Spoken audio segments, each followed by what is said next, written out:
How to create Apple ID on any iPhone. To get started, first of all go ahead and open up the Safari application on your phone. Once you're here, go to account.apple.com. On this page, tap on the downwards arrow at the top right. Then, tap on Create Your Apple Account.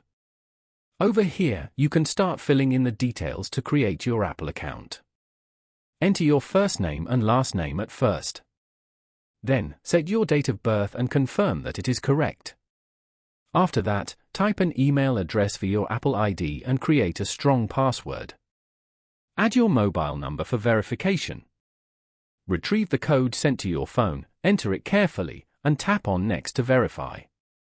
Read the terms and conditions, tap on Agree, then confirm to continue. Wait while your account is created and stay connected to the internet. Your name will then appear at the top, showing Apple ID and iCloud are ready. This confirms setup is complete and your Apple ID is active on the device. Following these steps, you can easily create Apple ID on any iPhone.